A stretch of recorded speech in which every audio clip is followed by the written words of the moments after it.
Holy mother of almighty, hope you guys are all doing well. Welcome back to more esports talk. I have one looming question for all of you guys I think I know the answer to, but might as well ask it because I love when you guys leave tons of comments on this stuff. Who made the greater financial investment so far throughout this year and some of the biggest transactions in esports, and some of them actually being some of the biggest transactions in esports history? Was it Cloud9? Was it G2? Announcers this morning, guys, both those teams have now made some major roster adjustments for League of Legends. I'm sure a lot of you guys saw coming, and the first one I got to talk about, I think the bigger one, that being Cloud9 acquiring Perkz from G2, something long talked about for weeks and weeks, if not further back, by people like Jacob Wolf alongside Travis Gafford. A rumored buyout initially being $5 million.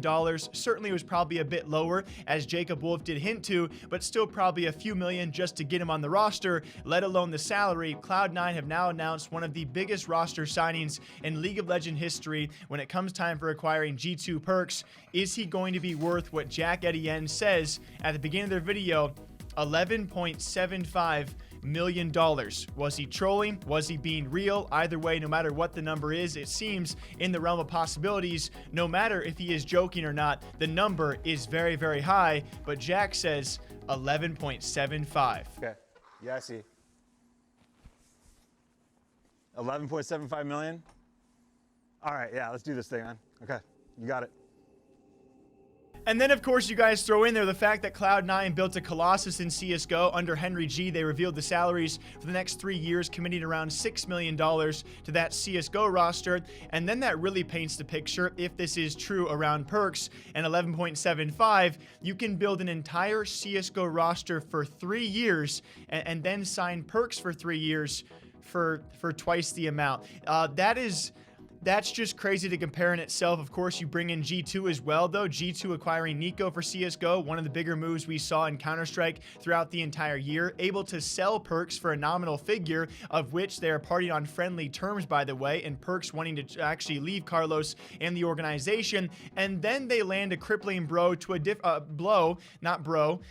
guess it could work, to a different brand out there, that being taking away Rekkles from Fnatic, who's been there for half a decade and has been, their wide-eyed figured over there as well. And you pair him up with Caps back over at G2, who is now a gigantic personality brand and still a gigantic skilled brand as well, who can still do very, very well over in Europe without Perkz. I mean, it does make you wonder who is making the better financial decisions here. We will find out in the coming years, because certainly if you are Cloud9 putting forward this many millions and millions of dollars, you are drawing in some high expectations, and then you're G2 able to acquire these big players, and yes, some big expectations, but then you sell off Perkz for record amounts of money. It's a crazy world, and I love what Jack is doing, clearly, and I love what Carlos is doing, clearly. If you guys see us on Twitter, G2 and Cloud9 are doing wonderful moves and doing a great job in actually keeping eyes on esports organizations for gigantic sums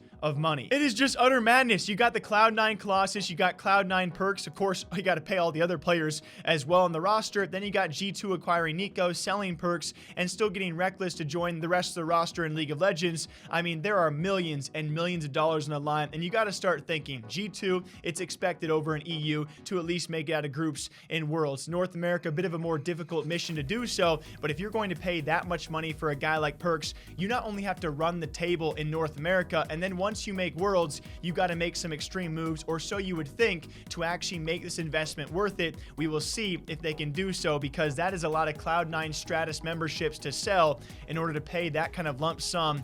I mean, I got to ask you guys, do you think 11.75 is accurate? Certainly, it seems to be the realm of possibility. I don't know why Jack would joke about that. That is a gigantic record-breaking figure, and some record-breaking things from both these organizations. I cannot wait to see who proves their investment the better one. What do you guys think? Cloud9 or G2? The future for both, it seems big. Until next time, you guys know what to do, all right? Take a sip for me. We got weekend videos coming. Thank you all for watching. Until next time, you know what to do. Take care.